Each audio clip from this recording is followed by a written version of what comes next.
early years of the new millennium witnessed the greatest investment in the Irish rail network since railways first came to Ireland over 170 years ago. A complete transformation, a sort of renaissance, has taken place right across the network and is set to continue well into the future.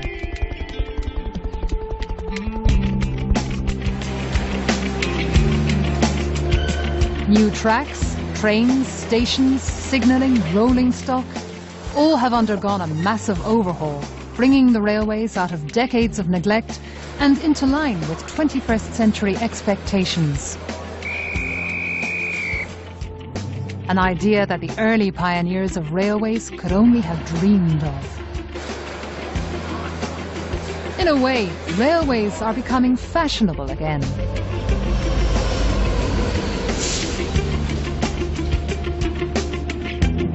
Over the next 3 weeks, this series will look at how, once upon a time, rail mania gripped the nation and enjoyed a golden age, followed by a long period of decline before being revived once again. This series will also look at how rail travel in Ireland can develop far into the future.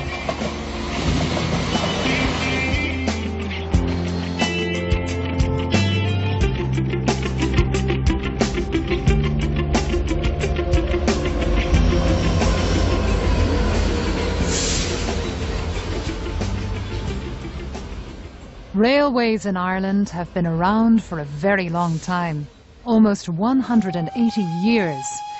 And when they first arrived, they brought Ireland to the forefront of technological change and played a major part in connecting the cities and remote towns right across the country. Historically, they came to be built after the era of the canals. And of course, they wiped out the traffic on the canals when the railways got established. At the time, roads were in a very primitive state across the country, so the railway could bring you to a location fast. Probably 40 miles an hour was an enormous speed in those days. It could also bring heavy goods to various localities, and it transformed the economy of Ireland.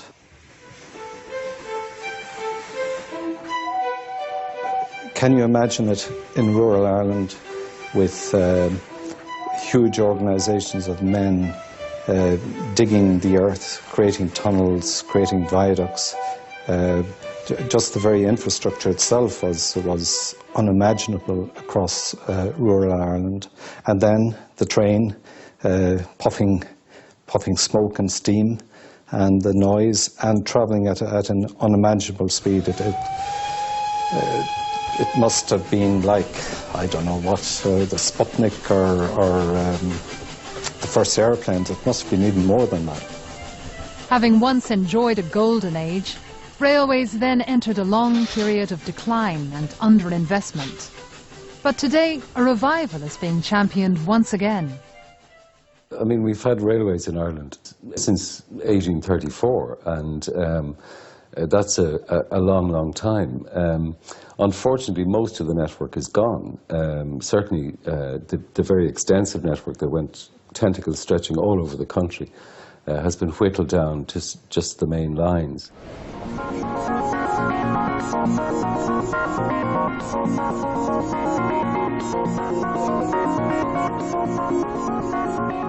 Towards the end of the last century, an exception to decades of rail neglect was the Dart.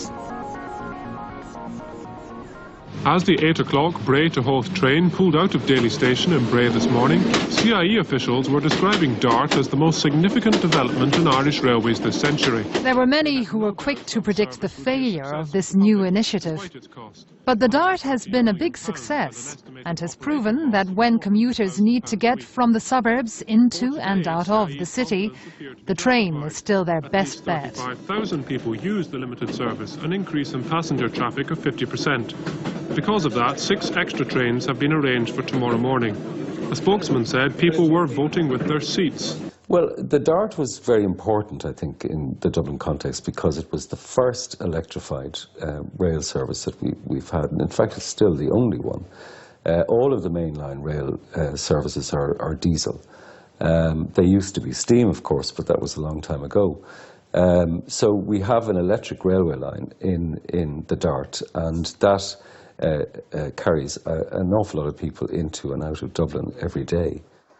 The arrival of the Dart in Dublin in 1984 took place exactly 150 years after the launch of Ireland's first railway, the Dublin to Kingstown, or Dunleary as it is known today, a bustling suburb in South County Dublin. And still the Dart travels along much the same route that Ireland's first rail commuters used. It's coincidental that the Dart was launched in 1984, which, as it turned out, was the 150th anniversary of the Dublin and Kingstown in 1834. And this was the first suburban railway in the world when it was built. Ireland's first railway was launched to great excitement in 1834 and, like the Dart today, proved very popular. When the Dublin and Kingstown opened, it was an instant success. It carried a huge number of people. There were big dividends to the promoters.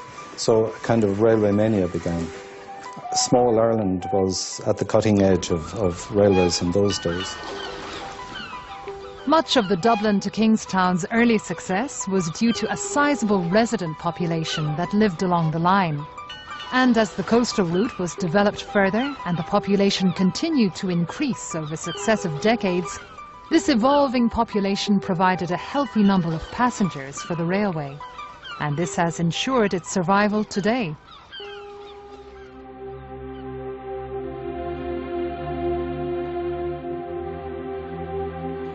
Following the success of Ireland's first railway, other new lines were developed. First to Belfast and thereafter the rest of the country. Investors decided that rail services should extend to where, at that time, most of the population lived, the far reaches of the country, west of Dublin. Kingsbridge was built as the terminus for the Great Southern Western Railway, with the ambition of extending railways to the entire southwest and west of the country.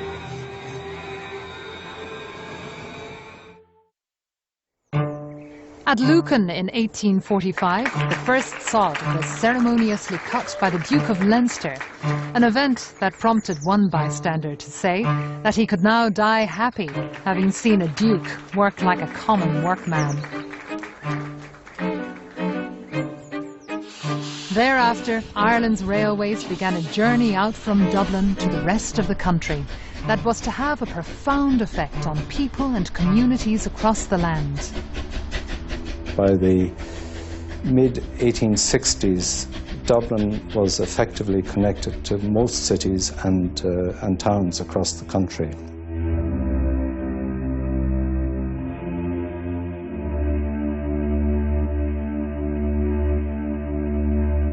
The expansion continued because railways made sense. They brought people and goods with unimaginable speeds and relatively comfortably to their destination. The railways were an integral part of the then Irish economy, carrying people and goods all over the country. And for a good deal of that, the railways made money, or at least in the central parts. There may have been some peripheral areas where they didn't make economic sense. It was a boon to the country. It allowed agricultural produce to be brought from the farms of rural Ireland to the ports and exported. Having achieved its goal, railways were to cover Ireland from north to south and from east to west, so that by the end of the 19th century, most remote areas had access, and railways became an integral part of everyday life. It did its job very well. It delivered people and it delivered goods, and cattle and fowl and messages, etc., etc., etc. It was a vital community link along the west coast. Then it died when people stopped using it with the advent of the motor car. But the important thing is that a lot of the line had the idea of linking western towns still exists.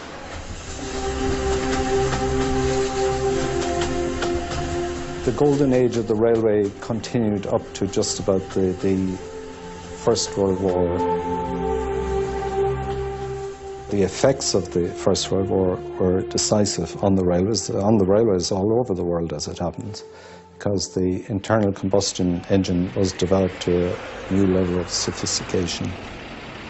And after that war, then cars, buses, trucks came on the roads. Over the next decades, the railway began to suffer from competition from the road.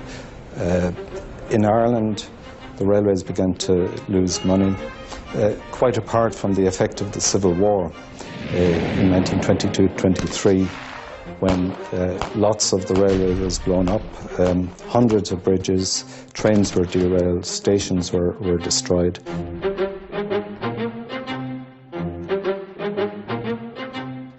The rail system, ironing the land, was really a wonderful 19th century product of the Industrial Revolution.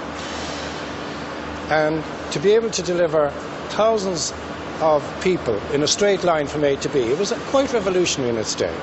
And the railways right across the developed world had a growth period until after the Second World War. The Second World War saw the mass development of the motor car. The golden age of the railway in Ireland was at its end. The new revolution in transport was to take hold and continued for several decades after the formation of CIE in 1945. People fell so in love with the motor car, they put pressure on governments, again through the political establishments, to build more and more roads, more and more spaghetti junctions, more and more autobahn, autostrada, right across the developed world. And people got very fond of their car. And in this small island, they got so fond of their motor car that they abandoned the railways. After the Second World War, I suppose, Ireland was in an economic backwater as well. And when CIE was formed, the government wanted it to reduce its losses, which plainly was not possible. And so the stasis continued, and the problems of little money being spent on the railway continued. In the late 1950s and early 1960s, renewed efforts were made to hold the rail network together. In the 1960s, you had quite some amusing marketing campaigns. You had the musical expresses, the singing hostesses, you had the Killarney specials, you had the shopping specials from the provinces to Dublin. The railways got a little bit of revival because they were in tune with the times, and they began to reach out to their customers with some success. Good morning, everybody, and welcome to the radio train to Killarney. Lord Conor Tracy here to welcome you aboard, to tell you something about our trip and the country through which we'll pass. We pass through verdant countryside. We see a country with 40 ships. By the late 1990s, the love affair with a car had turned sour. Congestion in cities and towns across the country brought transport issues to the forefront of national debate and put public transport concerns back on the map.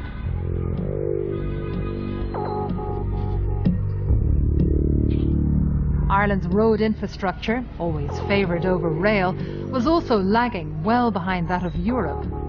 More and more people looked for alternatives, and the car, once the most serious threat to rail travel, looked like it was putting railways back on track.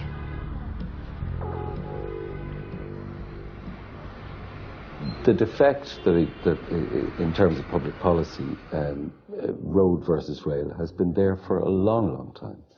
roads have always got more money than the railways. I mean, since the time of Todd Andrews and the closure of the Harker Street railway line and various other rail lines around the country in the late 1950s and early 1960s, the vast bulk of transport investment has gone into roads rather than railways. So that, you know, the railways were always playing second fiddle in terms of investment.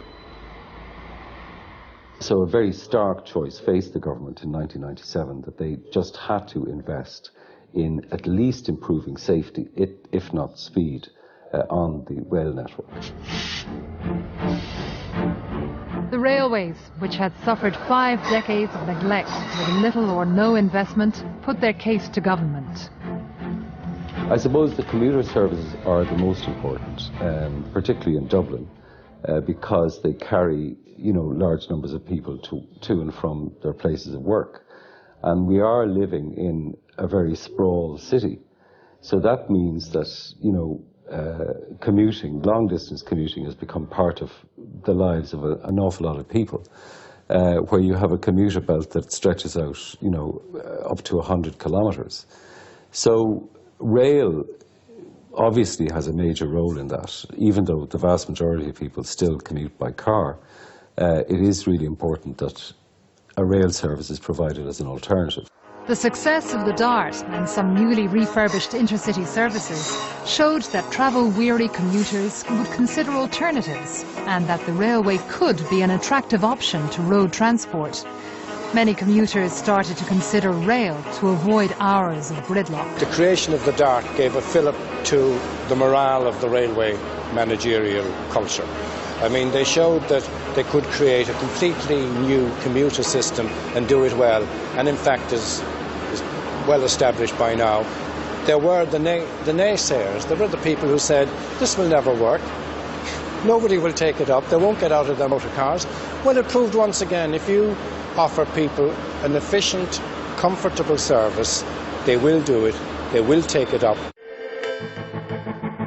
The DART system catapulted us out of the third world railway system, and to some degree across the country. It showed you what real investment could do in the railway.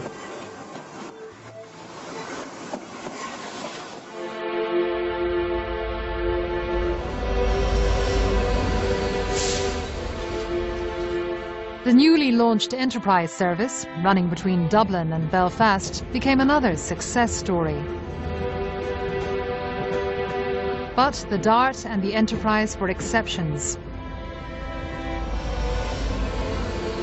Most of the railway services throughout Ireland were still in poor condition.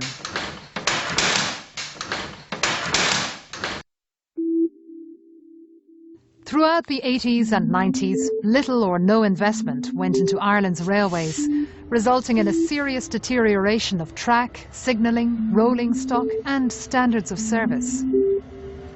The need for investment was obvious, but that need to invest would have to become a must need to invest. And the state of the railway was soon catapulted to the top of the political agenda. Let's not forget that it was driven in the first instance by the Knockrockery accident that took place, and which made it very plain that if the government didn't invest in improving the safety of the railway network, such as we have it, that it would be presiding over an unsafe railway. And that could not be countenanced really by any minister. The 8:25 morning train from Dublin had just travelled through the railway crossing at Curry outside Knockrockery when the derailment occurred. It was shortly after 10:30, and the 180 passengers on board were more than halfway home. It took till 1997 when you had a derailment in Knockrockery, which is north of Athlone, and that brought the poor situation of the railway around the country into harsh light, because a passenger train was derailed due to degraded assets, poor track, Luckily, nobody was injured, but it so happened that it was close to the political area of Mrs. Mary O'Rourke, who was Minister of Transport at the time, and various studies were commissioned on the safety of the railways, and they found that some of the track, particularly in the west, some of the rails were over 100 years old. And a couple of years later, a major safety program was brought in where there was relaying with modern continuous welded track all over the country at an unprecedented pace. And that really opened up other investment which followed, I suppose, taking advantage of support from the European Union. Then a myriad of other improvements in the railways took place over the late 90s into the 21st century. It included new rolling stock, improvements to stations, improvements to signalling, and many other areas. After government acknowledged the need to invest, making the case for the railways couldn't have been better timed. Ireland was experiencing huge economic growth, and a benign Europe smiled.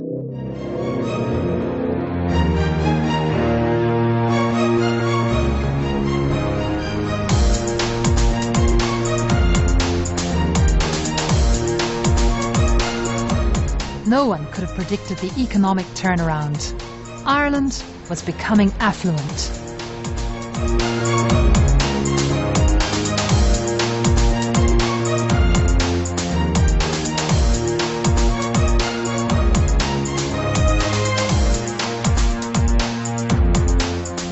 The pressure to deliver a 21st century rail service was huge. After 5 decades of underinvestment, the railway was now expected to provide an infrastructure and service, and quickly, if it was to provide a real alternative. The daily commute in and out of our cities had become, for many, unfeasible, and commuters were being forced, literally, into the refuge of rail cars. It seemed that the railway's time had come, and it would have to catch up fast.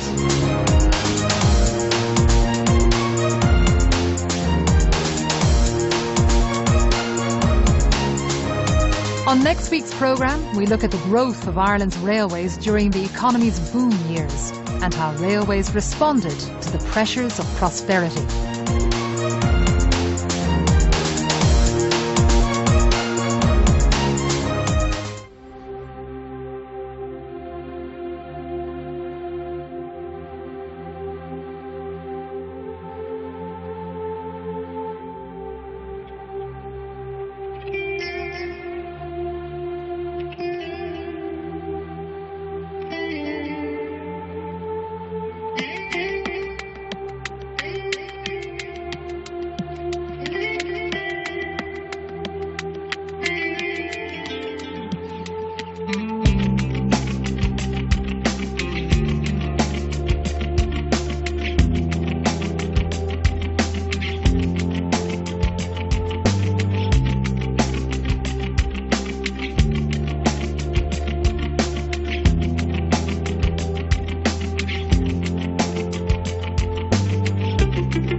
By the late 1990s, Ireland was becoming affluent, and the pressure of this newfound prosperity on the country's railways were enormous.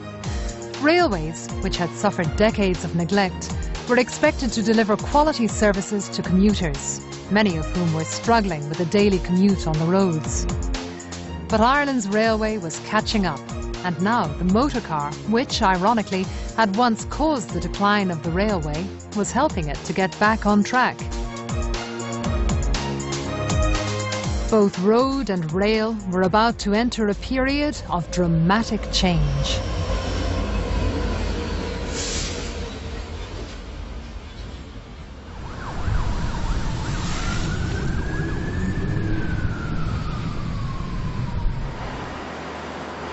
at the heart of national planning, there was a failure to predict prosperity. Once you get prosperity, you get increased pressures on all kinds of services, on roads, on hospitals, on schools, and on the railways. A general malaise of failure was in the Irish psyche for many, many generations. Suddenly prosperity comes, and people find it very difficult to cope and to predict.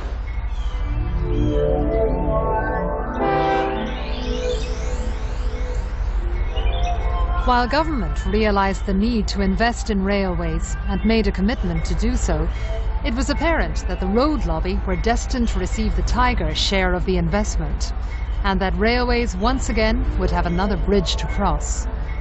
Roads have always got more money than the railways. There was, I think, an inbuilt vested interest in this country in building motorways. Because there was so much money to be made out of them, and we had all the resources that we needed to do it ourselves.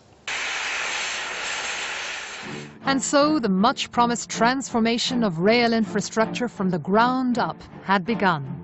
The first of its kind since railways first came to Ireland, and a welcome respite for those who had struggled to keep the rail network together for so long. The people who were here in the kind of early to mid-90s were heroic in many ways, because they were keeping the show going on meagre funds, both in terms of day-to-day operation and in terms of capital investment. There really wasn't any major capital investment outside very specific projects. So in the face of increasing demands from customers, and indeed from people around the country, be it communities, be it politicians, looking for this improvement, that improvement, there were a lot of good intentions to try to deliver that, but unfortunately there wasn't any funding provided to do it. And they were, I suppose, the generation that really kept the thing going through sheer graft, without the support that they would have looked at their counterparts in Europe and elsewhere and said, if only we had some of that, what we could deliver. Where to invest, what to invest in, expansion of the current system, the development of new lines, the reopening of old ones, new life for the regions, the planning of new rail corridors, new rolling stock and brighter, modern-looking trains, decay and decline about to be reversed. A renaissance for the railway? Perhaps. But what were the real priorities for renewal of the railways going forward? By the late 1990s, the government in Ireland had realised that some big decisions had to be taken with the rail network. Either the rail network was to be retained and developed and enhanced, and if it was to be, then significant investment was going to be necessary, or perhaps a more negative decision to withdraw from some of the network. But fortunately, the decision was taken to retain the rail network and to develop and enhance and modernise the rail network. And by the late 90s and by the year 2000, a substantial programme of renewal of the basic infrastructure of the railway had been announced. The work that had commenced by 2003 was work that was absolutely essential: renewal of the track, renewal of the signalling systems, but not necessarily work that was visible to the day-to-day passengers on the trains on the railway.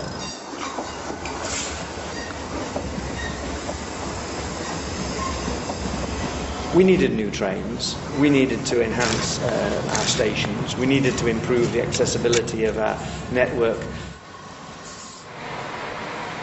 It was a very exciting time, very challenging time as well when the investment came through for the people who had to deliver that, because the expectation was created, and in the early years with the track and signalling it wasn't very visible investment, but then when the trains started to come through and the frequency improvements came through, people saw, well, this is where my euro is going, this is where, be it what I'm paying in fares or what I'm paying in taxes, this is the benefit that I'm getting. We've renewed our rolling stock fleets right across our network, DART, the commuter lines, and the intercity services. Indeed, we moved from having one of the oldest fleets of any European rail network in a very few years to having one of the most modern fleets anywhere in Europe.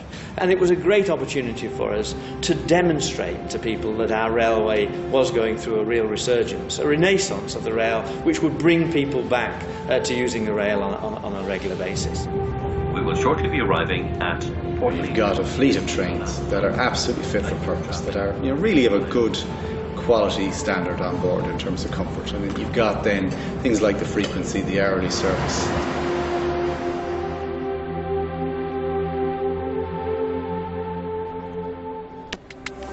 The railways were coming of age.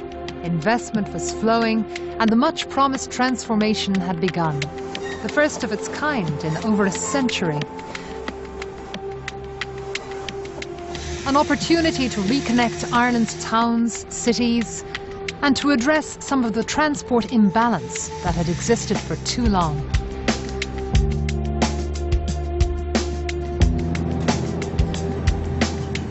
I think a lot of the investment that has taken place in the last 10 to 15 years has been tremendous, really. It's given us these sleek modern trains. That's the most visible evidence of it. The number of trains is much larger. The length of the trains is much longer. There's more and more people using it all the time.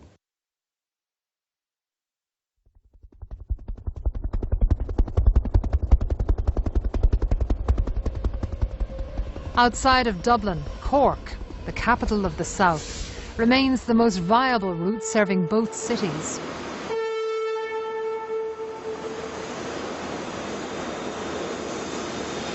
Hourly services run along the newly upgraded former Great Southern and Western Line, with new connections via Limerick to Ennis and Galway.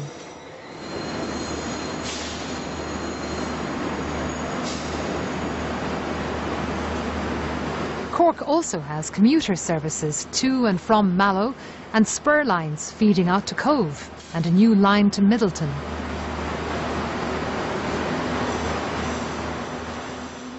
When Cork was first reached in October 1849, the journey from Dublin took 6 hours and it had 6 terminal stations. Now the journey takes 2.5 hours on average. Historically, the railway in Cork had a remarkable impact. It helped to stimulate trade and movement. And with the invention of large steamers, the railways funneled down most of the emigration in the second half of the 19th century to what was then known as Queenstown, now Cove, one of the major departure points from Ireland.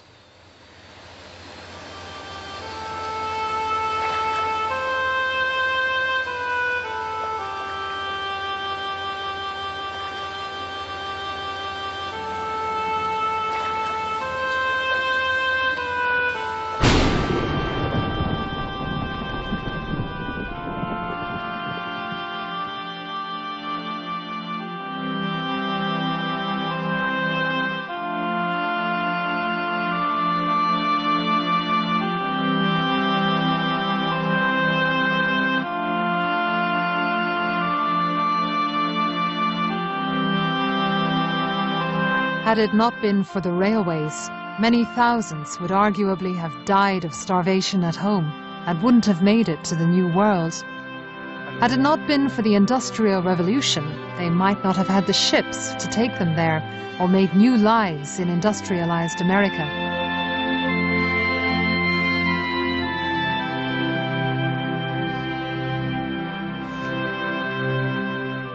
The great contradiction was that the new technology of the 19th century did not enable the feeding of those starving back home in Ireland.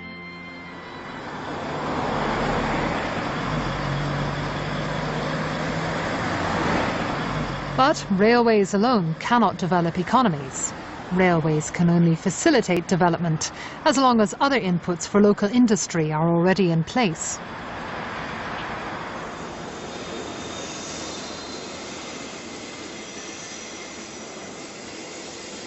Today, Cove serves a substantial population along the line into and out of Cork City.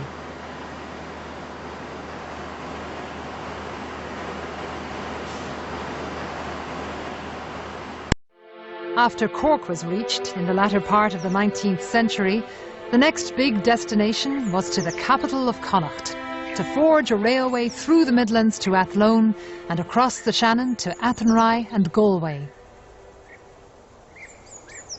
In June 1846, construction began at Broadstone in North Dublin and was developed.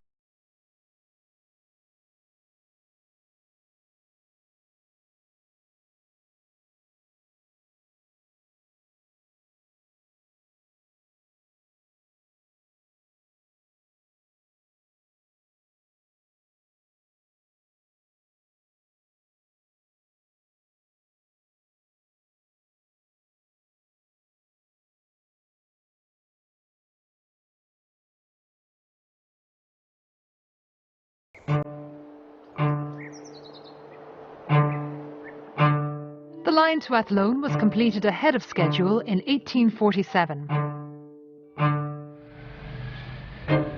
Despite the famine that was ravaging the western seaboard, the building of a line in such difficult times gave employment and stimulated the local economy.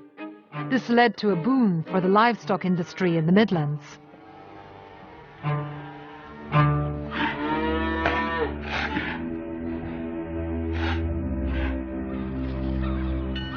But for the west of Ireland, it was mostly people, not cattle, that were being exported.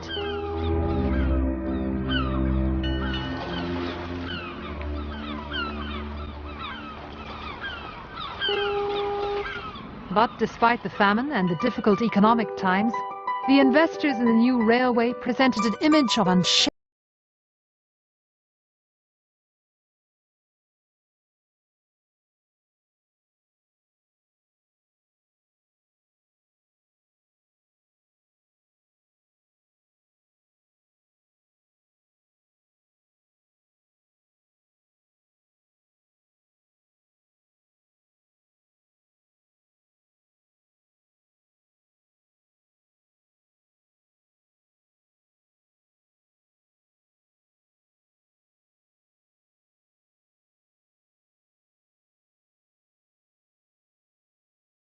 Many routes were abandoned.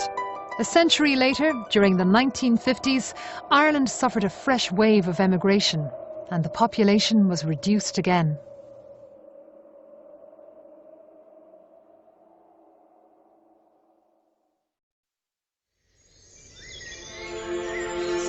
Rail development outside of Dublin has always been a test of government commitment to regional growth and expectations.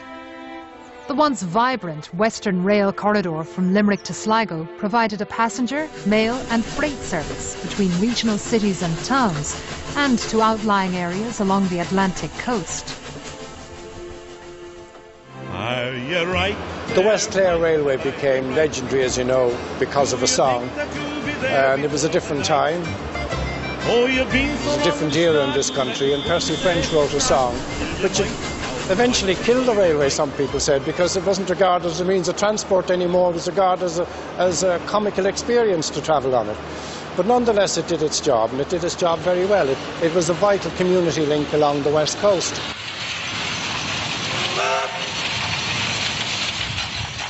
The idea of a Western rail corridor seems self-evident, but there is this extraordinary gap between the East Coast political establishment and the needs of the West. There's nothing new about it. It's been there for many years. John Healy wrote a book about the death of a Western town called Nobody Cried Stop. It seems to be endemic in the East Coast culture that the West is a foreign country. As far back as 1894, it was possible to travel from Sligo to Limerick by train. However, as the railway went into serious decline, so too did the rail corridors that ran up along the west of Ireland. The Western Rail Corridor and its potential for development has, it seems, been finally acknowledged, and a new service links Limerick to Ennis and Galway.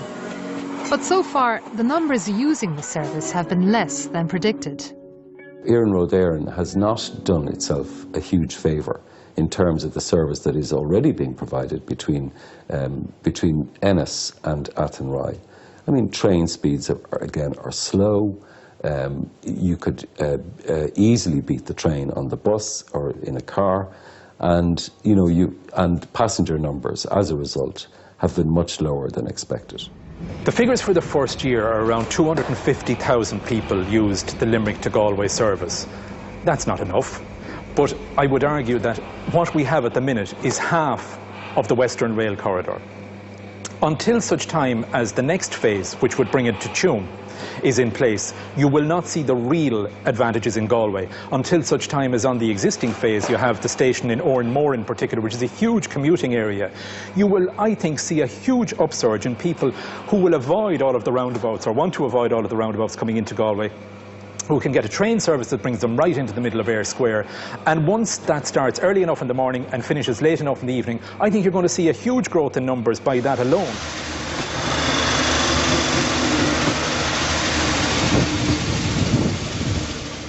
As of now, we have phase 1 of the Western Rail Corridor in place.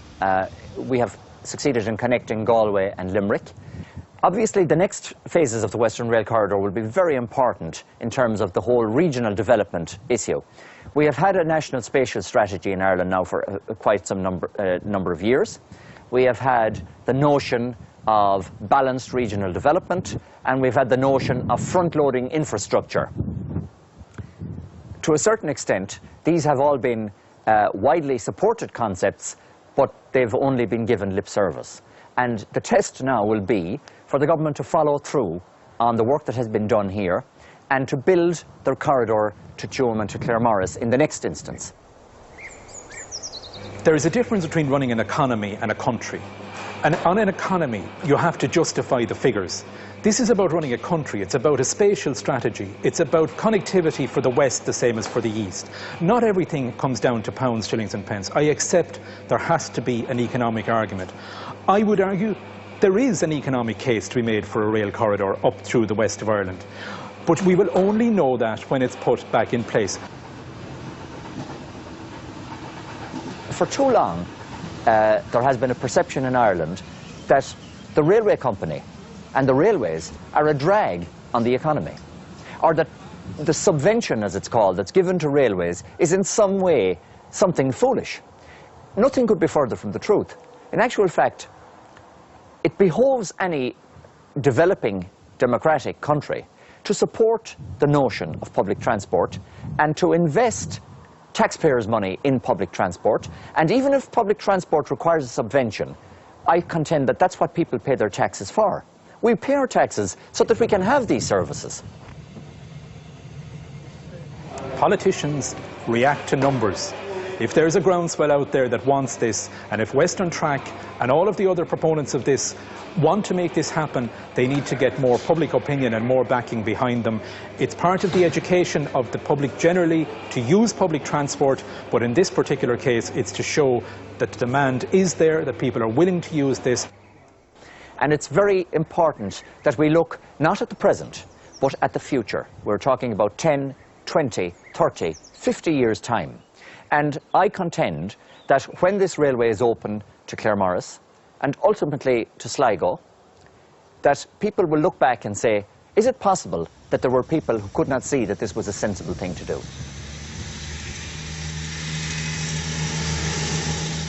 I think the Western Rail Corridor is really a fantasy. I mean, there's no way that it's ever going to happen. And the reason for that is partly due to the lack of density of population, but also to do with the fact that ultimately between Claremorris and Sligo, there's something like 200 level crossings on that line. So there's just no way that that can be reinstated. And I think people in the west of Ireland have just got to face up to that reality, that it isn't going to happen. In my opinion, it may not even happen beyond Athenry. So if the first phase of it, of the reinstatement of the Western Rail Corridor between Ennis and Athenry hasn't worked out very well, then how can anyone expect that the rest of it is going to work out? Future development of the Western Rail Corridor beyond Galway is for now an aspiration on hold. As Ireland deals with recession, the dream of a Western Rail Corridor is unlikely for now.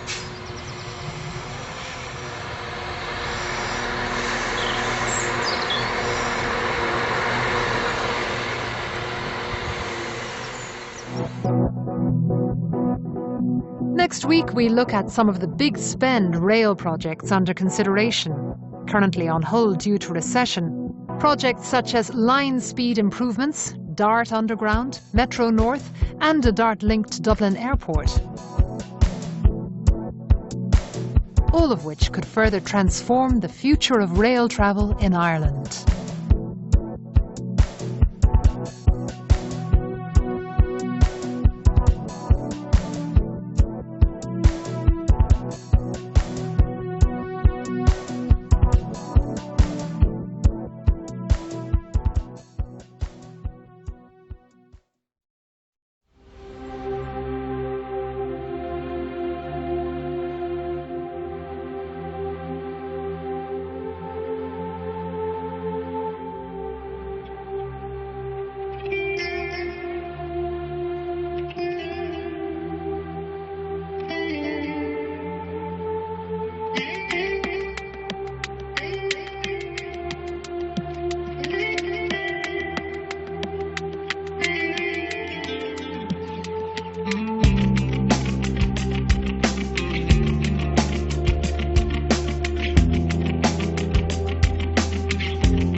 Railways in Ireland have come a long way, and their recent revival is now providing real travel options for the country's commuters.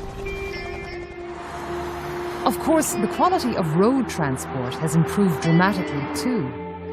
The train and the private car have been rivals since the combustion engine first appeared.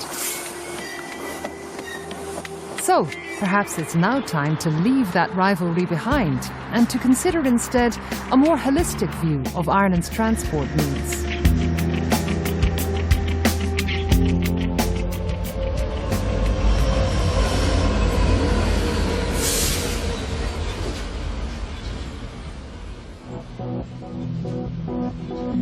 A number of proposed big spend projects, such as Metro North and Dart Underground, which are currently on hold, and further planned extensions to the Luas, leave the future development of Ireland's transport systems open to question.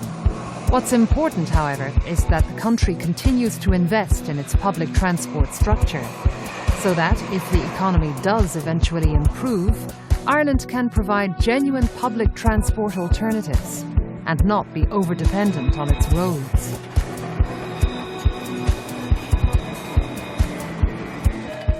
With 40% of Ireland's population living in Dublin, it's not surprising that priority for new rail projects is given to the capital, which requires efficient mobility into and out of its centre.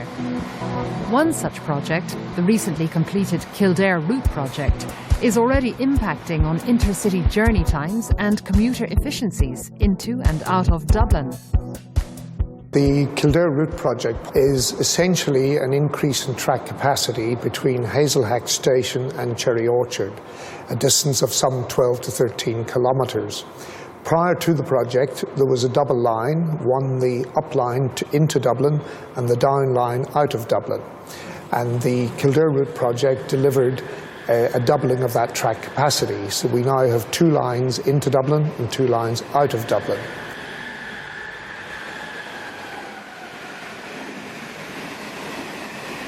One of the main benefits of the additional tracks are there is greater flexibility. In other words, prior to the project, if we had a breakdown in one of the lines, all services behind that line had to stop. Whereas now with the forward tracking, we have 2 up and 2 down, and it gives much greater flexibility, much more ability to run services when we do have a problem or an issue, and obviously in the longer term, much increased capacity.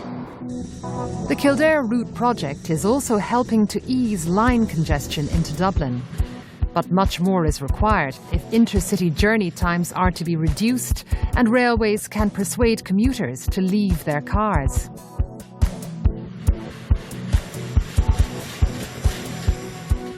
I would use the rail service at least once a month to travel to different parts of Ireland.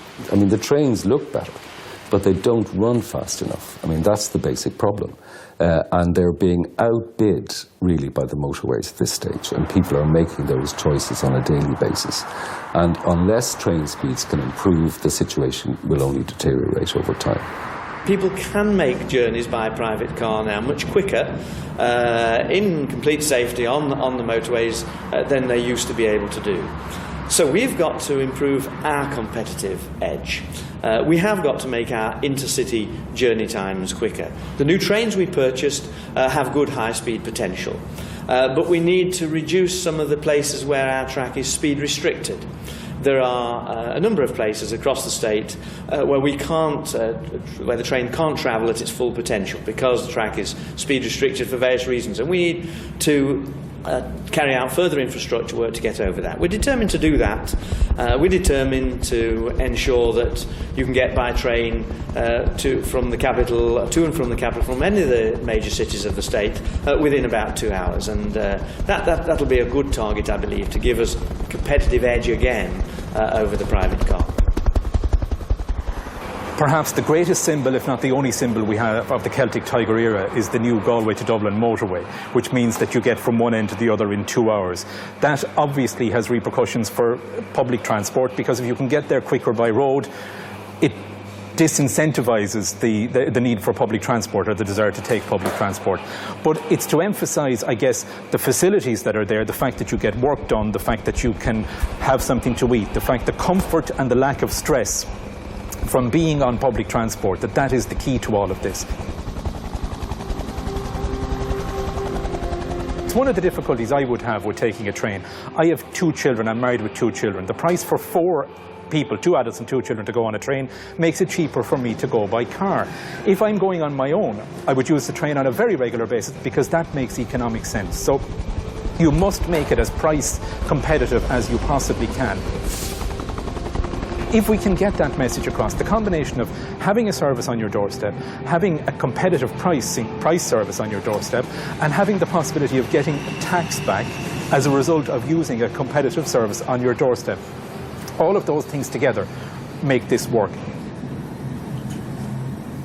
However, speed remains a key issue.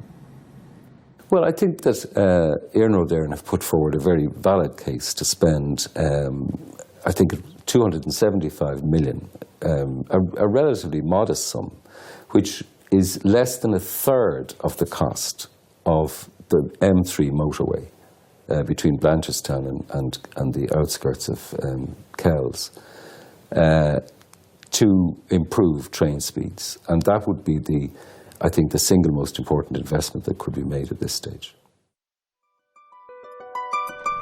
When buses first appeared in Ireland, they were seen as another threat to the railways. Private bus operators had to apply for licences, have their fares approved, and publish their schedules so that bus services would not conflict with train schedules. When this proved unworkable, most bus services were amalgamated into the newly formed CIE, who bought them up and ran them themselves. Timetables were coordinated for both road and rail. Today, the improvement in the quality of Ireland's motorways means that intercity bus services are freely competing with intercity train services on much the same routes. And, like the private motor car, those buses are putting more pressure on the railway to compete.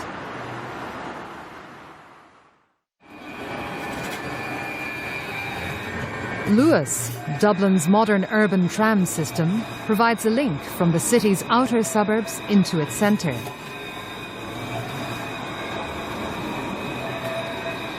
Luas also provides a link to and from intercity train services at Heuston Station and Connolly Station in the heart of the city, connecting mainline rail into Dublin's DART and commuter network.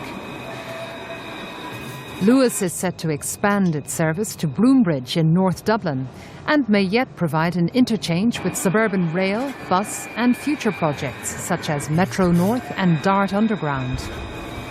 And with a further extension in the future, Luas may even provide a rail-based link to and from Dublin Airport.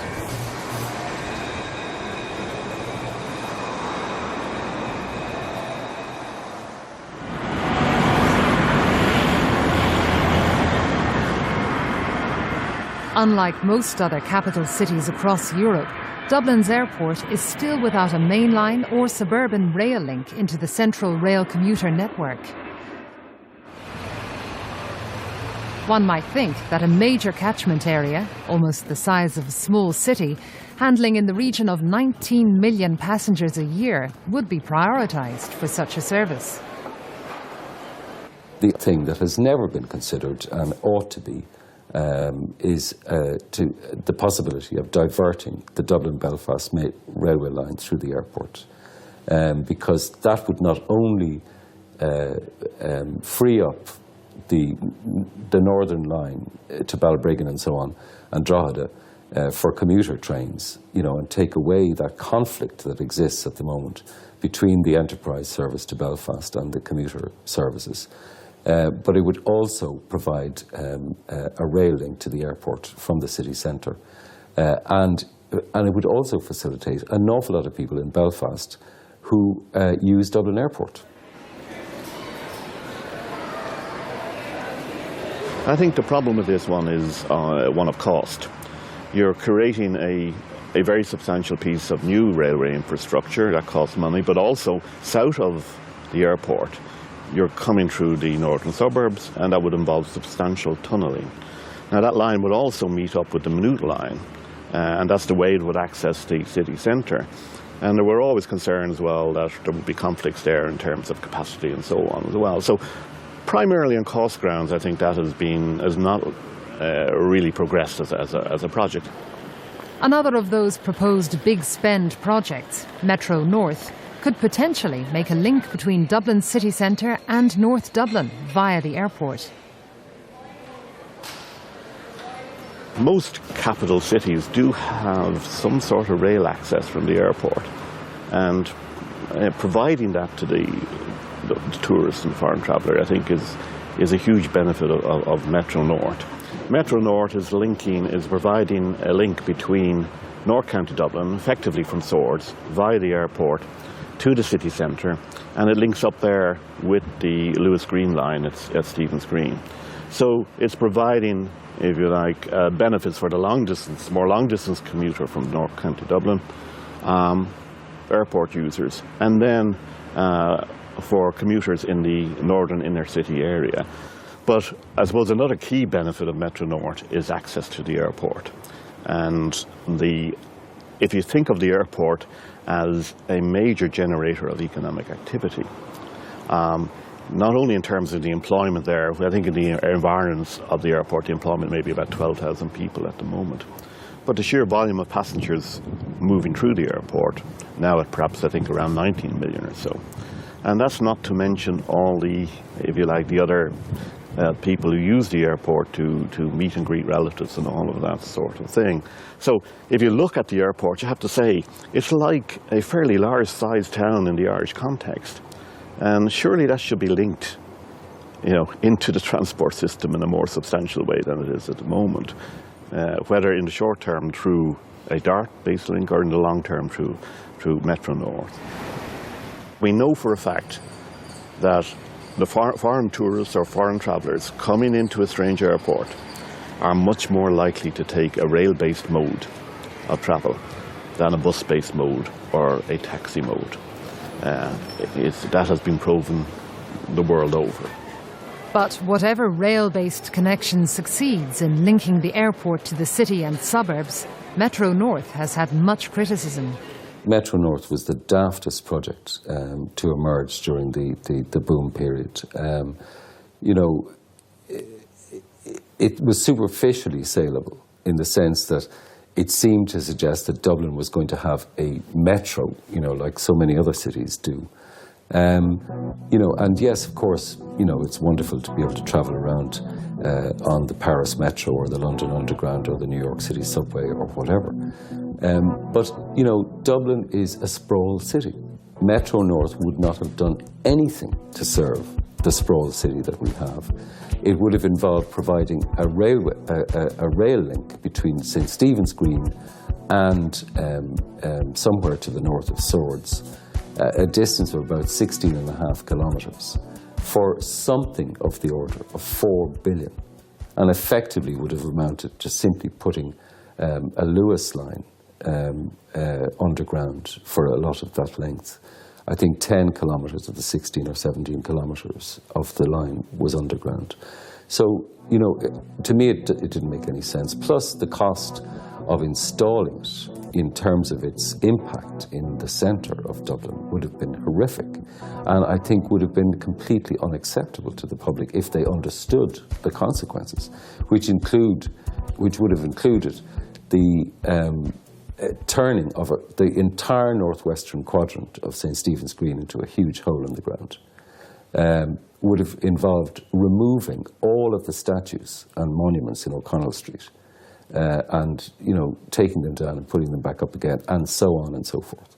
I mean, you know, how a project like that would have had such a limited impact in transportation terms could have got beyond the starting gates is just a mystery to me.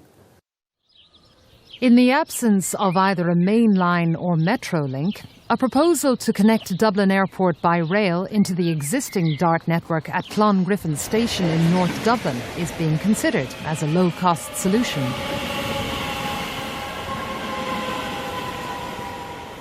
And so I think this proposal for a DART link to the airport has come up in the context of Metro North being postponed for a considerable period of time.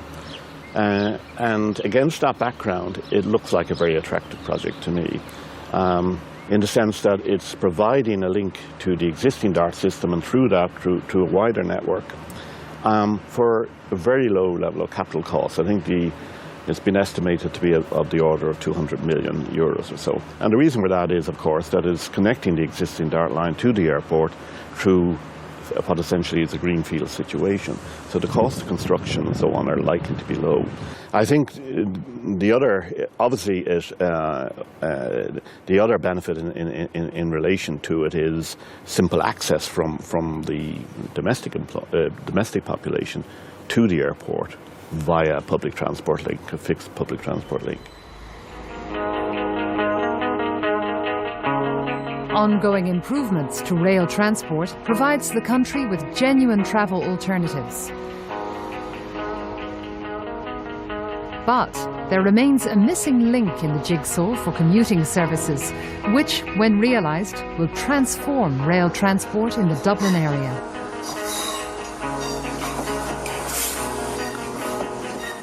There are many transport initiatives planned for the Dublin area. I suppose the DART Underground is one of the biggest.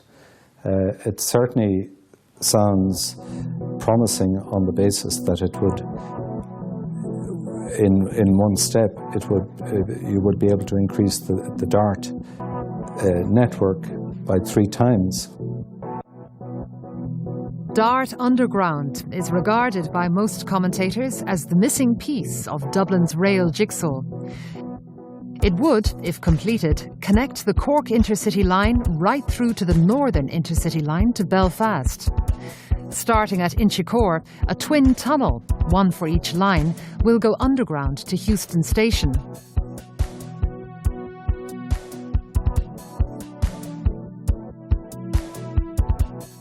There, it will travel south of the River Liffey to a new station at Christchurch.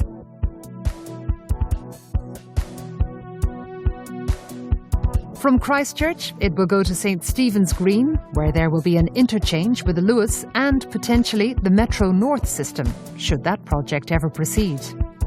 The next stop would be at Pearse Station in the heart of Dublin, which would form part of a major interchange between the underground DART and the surface DART.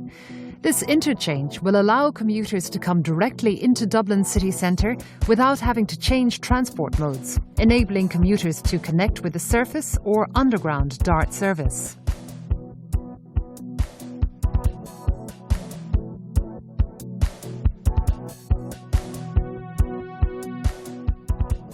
The Dart underground tunnels would continue from Pearse Station into the Dockland Station, rising to surface and connecting into the Northern Line to Belfast and with the Luas.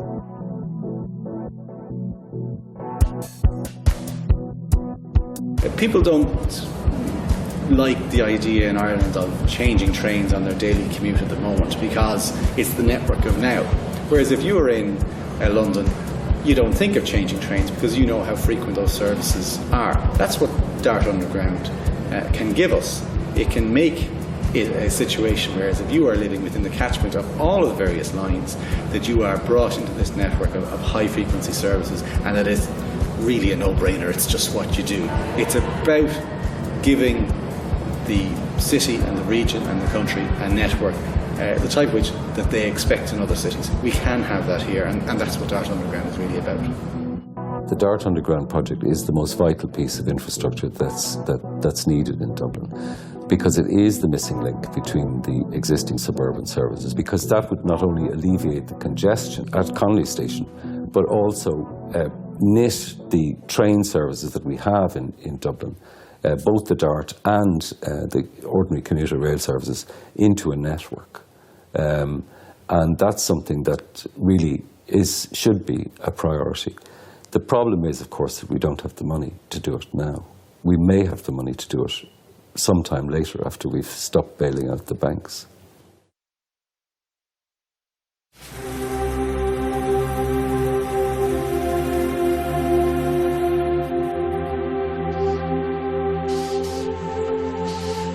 While many of the proposed big spend projects are on hold now, it's maybe timely to reflect again on Ireland's real transport requirements for now and into the future.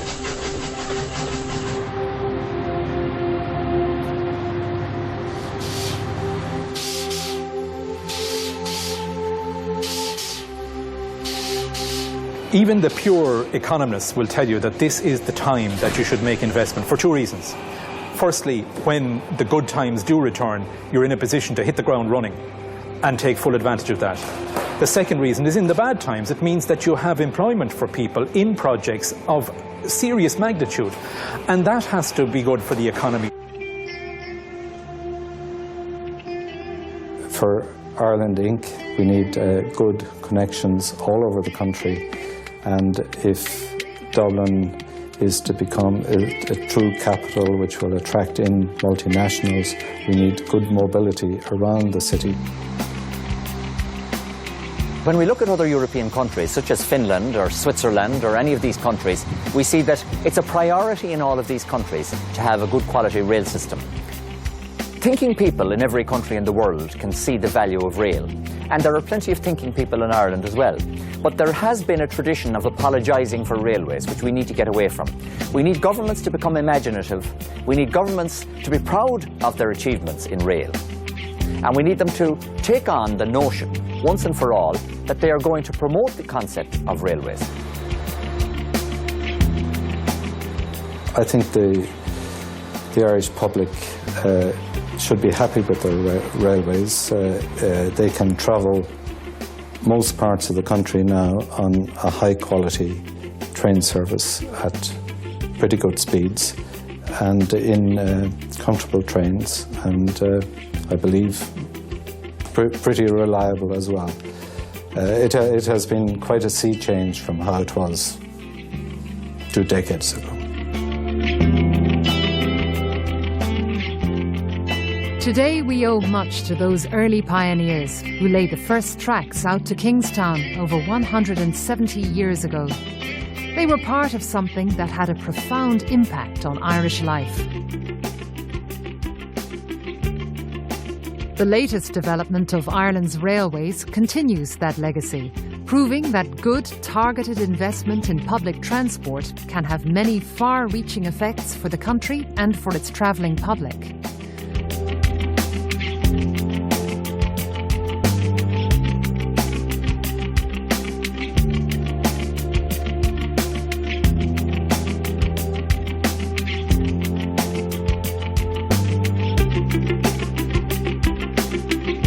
Ultimately, the future impact of railways depend on the decisions we make now.